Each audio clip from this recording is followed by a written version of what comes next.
เดี๋ยวก่อนจะถอดอะไรมาขูดสีให้ดูกันก่อนนะครับ ว่ากิฟสันก็ในโตนะครับ จะเป็นอย่างนี้พอขูดออกมาก็จะเป็นเหมือนเทียนนะครับ ตัวนี้เป็น R8 แท้นะครับขูดให้ดู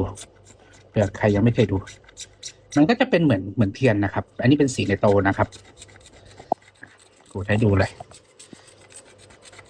แต่สีมันจะหนานะครับเดี๋ยวต้องลอกโดยวิธีอื่น อันนี้ขูดให้ดูกันก่อนสักคลิปหนึ่งนะครับเผื่อใครยังไม่เคยเห็น R8 นะครับนี่ R8 มันจะเป็นเนื้อเหมือนเนื้อเทียนแข็งนะครับ จะไม่ใช่เป็นเนื้อพลาสติก